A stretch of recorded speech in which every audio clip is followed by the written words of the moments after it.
지금 현재 북한의 김정은이가 난리가 났습니다. 북한 보란듯이 한, 미, 일 등 30개국 해병대 서울로 북한 간첩 3명 12년 구형 법정 구속. 정성산TV 좋아요, 구독, 알림은 큰 힘이 되겠습니다. 자, 이 소식은 상징하는 바가 매우 큽니다. 북한 보란듯이 한, 미, 일 등 30개국 해병 서울에 총결집한다. 군 6월 인도태평양 상륙전 심포지엄. 한, 미, 일, 호주, 영국 등 참가. 영내 안보 기여 방안 모색. 해병대가 오는 6월 서울에서 인도태평양 상륙군 회의를 개최합니다. 지난 2017년 외국군으로서는 처음으로 이 회의를 주관한 해병대가 7년 만에 다시 이 회의를 국내에서 열게 된 것입니다. 연일 계속되고 있는 북한 김정은 정권의 군사적 도발에 우리 군, 특히나 해병대 30여 개국이 참여한다고 공개한 것은 김정은 정권을 압박하기 위한 강력한 메시지입니다. 군 당국에 따르면 해병대 사령부는 미 태평양 해병부대 사령부와 함께 6월 2일에서 5일 나흘간 서울, 경기, 김포 등지에서 국제 상륙전 심포지엄 팔스 서울 2024를 공동 주최한다라고 밝혔습니다. 팔스는 미 태평양 해병부대 사령부가 인도 태평양 지역 상륙군 보유 동맹 우호국들이 영내 안보에 기여할 방안을 모색하기 위해 2015년 미국에서 처음으로 개최한 국제 다자 안보 회의체입니다. 국제 다자 안보 회의체. 자, 팔스는 해외로 개최국은 팔스 참가국들이 매년 돌아가며 맞습니다. 한국 해병대는 외국 군으로서는 처음으로 2017년 제3회 팔스를 주관한 데 이어 올해 제10회 행사도 주관하게 됐습니다. 팔스 참가국 중 이 행사를 2차례 주관하는 것은 이번이 처음입니다. 이를 통해 우리 해병대의 위상을 대내외에 과시할 수 있을 것으로 군은 보고 있습니다. 올해는 한미뿐만 아니라 일본, 호주, 영국, 필리핀 등 30여 개국이 참가할 것으로 전망됩니다. 각국 해병대의 주요 장성들과 주한, 국방, 무관 등 300여 명이 참석할 것으로 예상됩니다. 이에 따라 24개국이 참가했던 제3회 팔스 때보다 큰 규모로 행사가 치러질 예정입니다.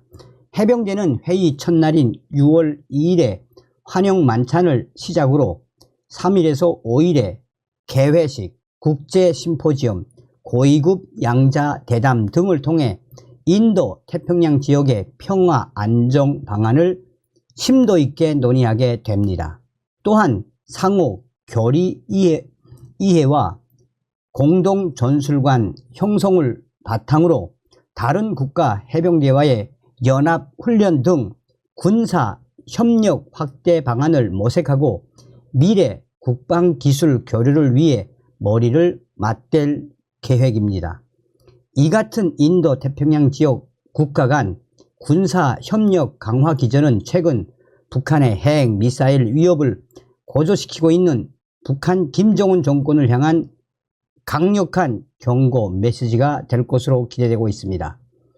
이번 팔스 초청국 대상에는 중국과 러시아는 포함되지 않았습니다.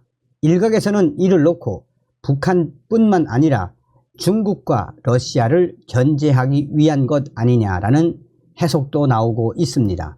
이와 관련해 해병대는 팔스는 인도 태평양 지역 상륙군 보유국 간 상호 이해 증진 및 협력 외연을 확대하기 위해 실시하는 회의체로 그 어떤 제3국을 견제하려는 목적은 없다라고 강조했습니다. 일부 국가는 우리 해병대의 상륙, 돌격, 장갑차 등 상륙작전의 도입에 큰 관심을 갖고 있는 것으로 알려져 이번 행사를 통해 수출 증진의 발판이 마련될지도 주목됩니다. 해병대는 이번 행사를 통해 인도 태평양 지역 국가와의 군사 협력을 강화할 것이라며 행사 기간 중 장비 전시회를 통해 K방산의 우수성을 홍보할 것이라고 전했습니다. 또 다른 군사 전문가들은 이는 해병대는 아니라고 하지만 이는 북한 김정은 정권과 중국 또 러시아를 정조준을 한 해병대 대연합훈련의 서막을 알리는 북한과 중국과 러시아를 대놓고 압박하는 대내외 메시지라고 봐야 한다는 게 군사 전문가들의 주장입니다. 충북 동지에 북한 간첩 3명, 간첩 혐의 징역 12년 선고, 법정 구속. 북한 공작원으로부터 지령을 받고 간첩 활동을 펼친 혐의로 기소된 충북 동지에 소속 피고인들이 약 2년 4개월에 걸친 재판 끝에 1심에서 중형을 받았습니다. 청주지방법원 형사 11부는 지난 16일 국가보안법 위반 및 범죄 단체 결성 혐의로 이 단체의 위원장인 손모 씨를 포함한 북한 간첩 3명에게 각각 징역 12년을 선고하고 이들이 도주할 우려가 있다고 판단하여 법정에서 바로 구속 조치를 했습니다. 이들 피고인은 2017년 북한의 지시를 받아 자주통일 충북동지회를 결성한 후 미화 2만 달러 상당의 공작금을 받아 4년 동안 도내에서 국가기밀 탐지 및 국내 정세 수집 등의 안보 위협 행위를 한 것으로 드러났습니다. 피고인들은 위원장, 고문, 부위원장, 연락 담당 등으로 역할을 나누고 공작원과 암호화된 파일로 지령문과 보고문을 북한과 주고받았으며 충북 지역의 정치인 및 노동, 시민단체 인사 포섭 활동을 벌였습니다. 김승주 부장판사는 선고 이유에서 피고인들의 행위는 대한민국의 존립과 안전, 자유민주주의 체제를 실질적으로 위협하는 중대한 범죄 행위라며 장기간에 걸친 계획적이고 은밀한 범죄 수행으로 인해 죄질이 매우 나쁘다라고 지적했습니다. 그러나 피고인들이 수집한 정보의 가치가 크지 않고 동조자 포섭 시도가 실패한 점 등을 형량 결정에 참작했다라고 밝혔습니다.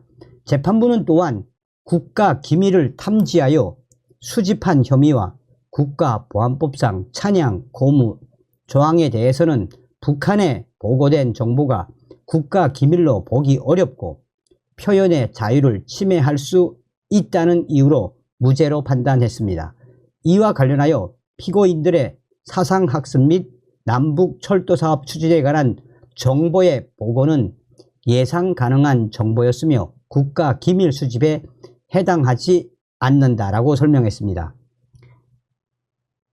충북동지의 손씨 등 피고인들은 재판 전 기자들과의 만남에서 검찰이 제시한 증거가 국가정보원의 불법 사찰과 조작에 의한 것이라며 혐의를 부인했으나 대부분의 증거는 재판부에 의해 인정이 됐습니다.